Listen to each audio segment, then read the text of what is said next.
Hello, you legendary friends. I'm on my way to the airport right now, and I'm with my legendary friends Rachel Lee and King. How you doing, Rachel and King?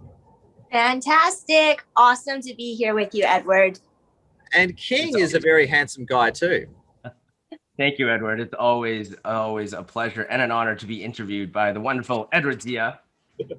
Now, thank you. We are just talking off camera about pivoting, about change. I was just telling the wonderful King and Rachel how I was 6 years into my business and I woke up one day going, "What the hell? This isn't what I signed up for." And we've had this great conversation about pivoting and change. And Rachel, I want to open up with you.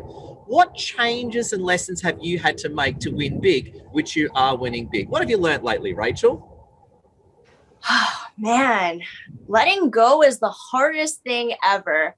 And you can plan all you want, but nothing ever goes according to plan in the world of business. And just to give a bit of context, me and King were business partners, and we recently just threw the biggest online summit with Edward as our wonderful speaker. And coming out of the summit, we wanted to build an online community to support these amazing peers of ours who are fellow early stage entrepreneurs. And we were looking to build a community and start a platform. And then it didn't turn out that way. We actually ended up having a bunch of our speakers reach out to us and say, "Hey, you want to work with us? We kind of like you. And we see that you're highly capable people and you're super open. Why don't you work with us?" And so we've been spending the past little bit being okay with things not turning out, but in a good way, because an opportunity is always good as long as you're able to make it your own. And so I feel like that's been the biggest lesson, and it's cool because we're still going through it to this day. We're still making tough decisions and being okay with turning away opportunities as well. Learning to say no has also been a very big lesson for us. Well said, King. What's your reaction to that? Yeah, I can't agree more. And I think that to kind of add on top of Rachel's point, it's really about detaching yourself from an outcome. We all like to commit ourselves to a project, a hobby, whatever it is. But every time we do something, we obviously hope for a certain result. And if I've learned anything with the summit is that, and it kind of goes hand in hand with Rachel bringing up like letting go, right? The less you are attached to an outcome, the more opportunities show up, because it's not like the opportunities are always there. It's more like, are you open enough? Are you perceptive enough to see those opportunities? And I think with trying to build a community, and we still really want to do it, but acknowledging that it might not be the right place or the right time for us to be monetizing it, and having to be open to other opportunities so that we can continue to build it. So it's not about not giving up on the dream or giving up on the goal, but it's also being open to seeing what's out there and acknowledging that you might not always know what's the best for you, right? You do your best, but be open to whatever the universe gives you, pretty much. Oh, well said. And winning is a complex thing. And again, I was 6 years into my business in 2019. I woke up one day going, "This isn't what I signed up for." And then I completely changed what I was doing. And here I am today. And Rachel, I want to bounce back to you. And I want to ask you about your thoughts here. My argument to you both is you got to do what you got to do to win and support your clients. But can you at the same time also build your community?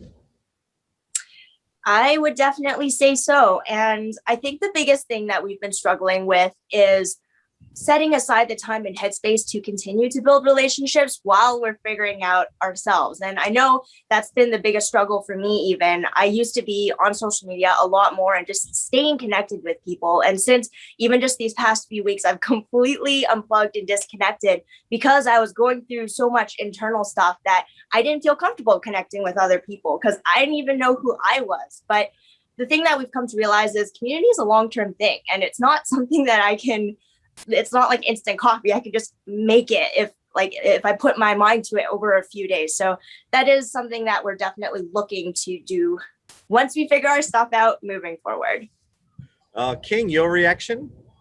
Yeah, I think that for me, it really comes to always breaking your limiting beliefs. We like to all see community, or society paints community as a certain thing, a group of people. You got to have activities together. And I'm not saying that's not community, right? But I'm saying it can go beyond that. And it's what community really is just human connection. And as long as you're always reaching out to new people, you're always trying to connect with all sorts of people from different like different platforms, different parts of the world, you're in a sense building your community, because these are the connections you're collecting along the way, and for the people that you really connect well with. And when you do have a platform, then you could just invite them into that platform, and that's where the magic happens. But I would say that for me, it's really just overcoming what community really is, what society has taught me community has to be or should be, and really defining that with like redefining it for myself again. I love your reaction because I couldn't agree with you more. I mean, at the end of the day, society, what often society says, society said just 30 years ago that smoking was good for you, right? So, it's sort of like, I'm not into this whole society thing says. I mean, they told us to start smoking, right? And we see how that ended up, right? And I couldn't agree with you more. I think community is what you make it. Interestingly, big shout to Lassie as well. We started heavily building our community at in the year 2019, and it's taken us a good 2 years to really kick it off. And I couldn't agree more. And back to you, Rachel. Rachel, I want to say you're thinking, where to from here? What are you cooking, and what are your big plans for winning and domination in 2021? I think this goes hand in hand with the theme of letting go. The biggest thing that we're doing during the day, both me and King, we're partnering up with one of our amazing speakers from the summit. Her name's Lynn Padetti. Lynn, we love Lynn. Yeah, we love Lynn. Yeah, big love to Lynn and the team at Dawn Media Productions. It's been incredible. They've sort of taken us under their wing, sort of like family, and they've made us feel right at home with their company. We're sort of being onboarded as brand strategists to help them build up the system internally, and also work with their clients to help them on the marketing and strategy end of things, on how to increase their brand presence online through video snippets. So that's sort of like a sneak preview. We're still getting comfortable right now with this new opportunities. New things are happening every day, to be honest. But I sort of see this as a great opportunity for us to work together with people who are a lot more experienced than us. We're still young in the world of business and in life. So there's a lot of room for us to grow here. Love it. King, your reaction?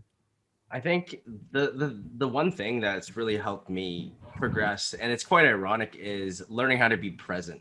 For me, I've always been that type of person.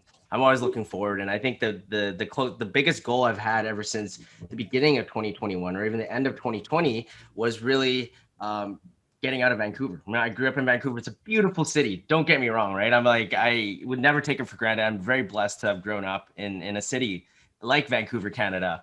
But at the same time, I think jumping online, meeting, Lynn, you, Edward, and your community, and everybody else that has been a part of the summit, what really puts things in perspective of how vast and how wide this world is. And so ever since then, I've been like, I need to travel the world. I need to live in different countries and like fully immerse myself in different cultures and meet all sorts of people.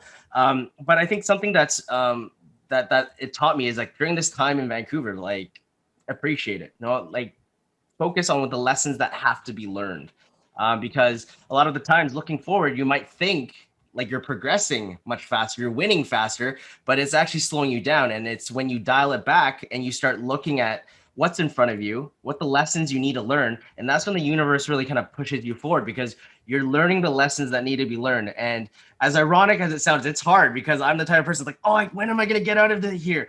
But like the moment I started like looking at, like, being able to still live with my parents, so be in their house, like spend time with them, that has helped me really like progress much faster, and feels like I've made more progress ever since really dialing it back in and focusing on the present and the now.